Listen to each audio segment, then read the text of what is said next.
Today we're going to be doing a review of the Samsung Galaxy Note 10.1. First, I'll just talk you through the specifications, and then we'll have a look at the tablet, and then have a look at the user interface and software. Okay, first of all, on the packaging, you can see what model you got, Wi-Fi or Wi-Fi and 3G. You've got the color of your device and the storage capacity. Just a bit of information from Samsung. If we go over to the back, we can now have a look at the specifications of the actual tablet. Okay, it has a 255.8mm screen, or 10.1 inch. It's a WXGA 1280 by 800 LCD display. The S Pen is 6.5mm. At the back of the tablet, you have a 5-megapixel autofocus camera with LED flash, and at the front you have a 1.9-megapixel VT camera with light sensor. At the top of the device, you have the infrared, which allows you to control TVs and stereo systems. You have a quad-core Exynos processor running at 1.4 GHz. You have 2 GB of LPDDR2 RAM.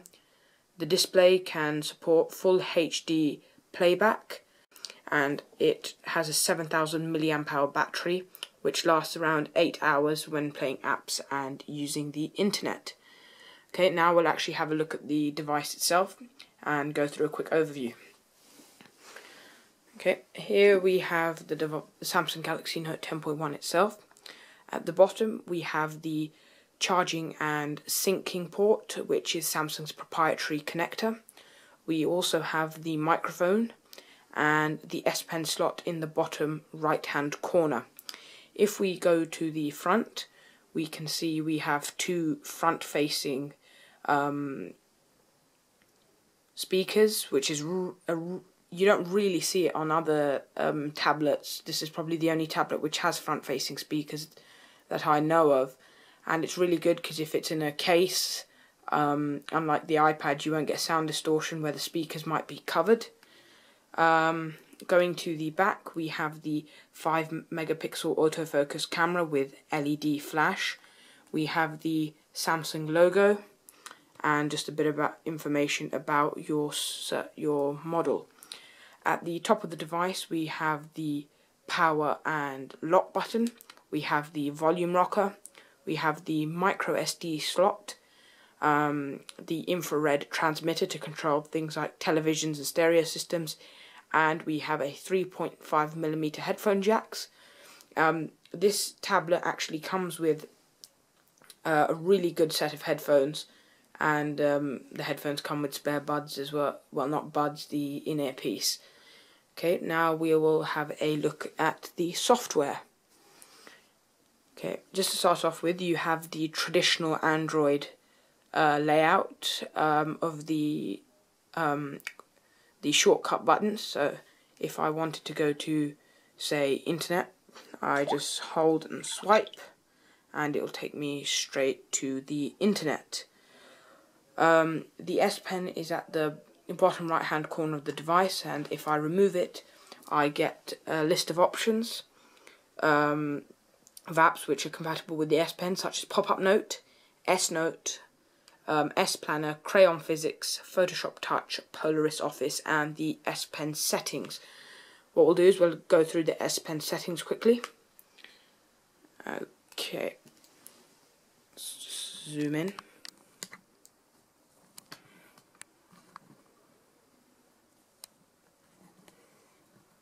Okay, here we can change the pen attach and detach sounds. At the moment I've got it off. So these are the sounds you'll hear. But I prefer it off because I find it gets a little bit irritating. If you notice at the bottom corner of the screen here, you have a pen icon. And an option that you have in the settings is to say battery, and basically it stops the tablet detecting when there is no S Pen in the slot. Useful, I just have it on because it's the default settings. You can change the options shortcut toolbar, anything that you want on there.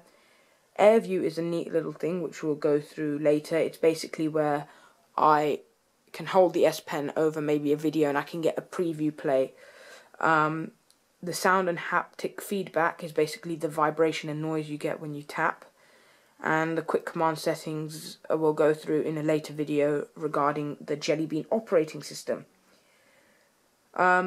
This tablet, if you've purchased it before the 31st of December, will come with ice cream sandwich as a standard, but that's when I got mine back in, I believe it was, yes, beginning of December, and I've got Jelly Bean on it actually now because I've upgraded it. If you keep tapping the Android version, you can see what Android you've actually got.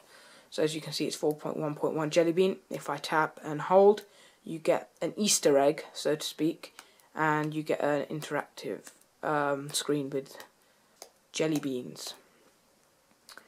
Okay, now we'll go out of this,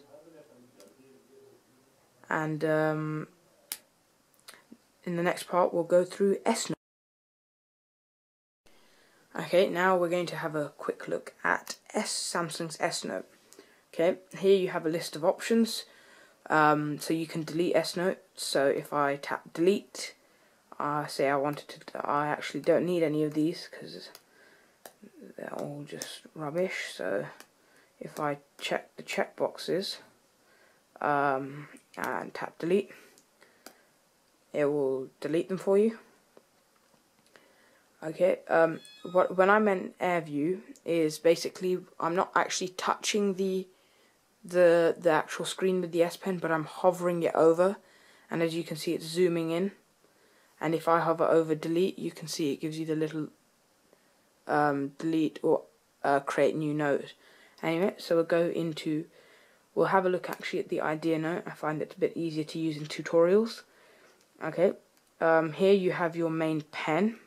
If you tap and hold, you get a variety of different options. So here this is like a fine liner pen. You've got your paintbrush, slightly thinner paintbrush, a pencil, and a highlighter. At the bottom you've got your color picker, or you've got the standard set colors. At the side you've got preset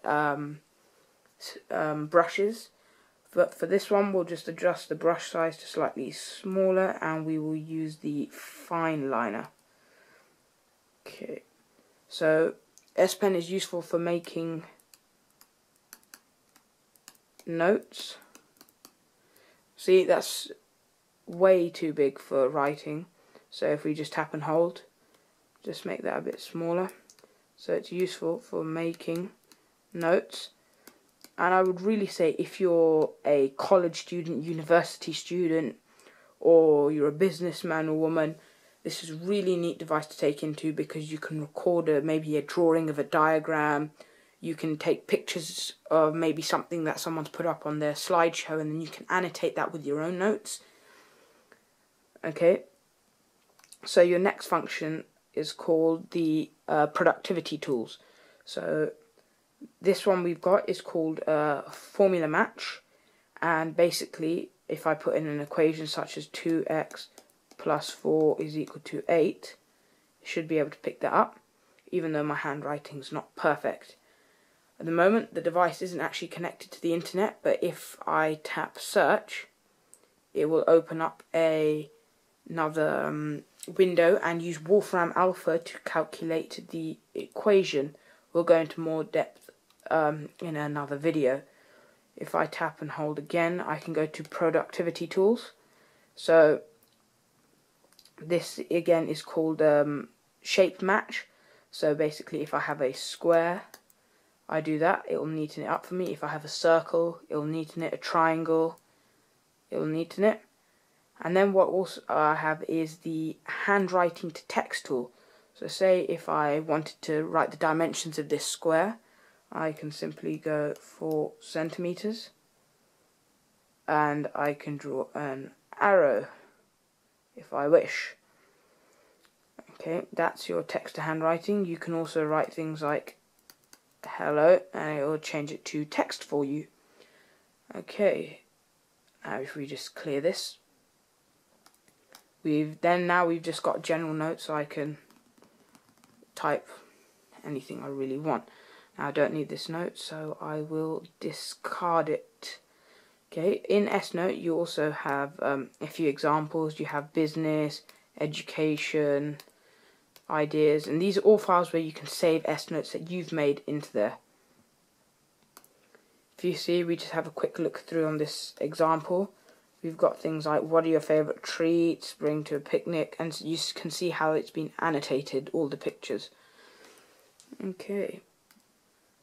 Now we'll just have a quick look at some of the apps Samsung pre-installs. Okay, as this is not on a carrier, in the UK things like O2, T-Mobile, Orange, or in America AT&T or Verizon, there are no carrier apps on here, which is good. Some carrier apps are good, but I think I prefer it Wi-Fi only. So if we have a look,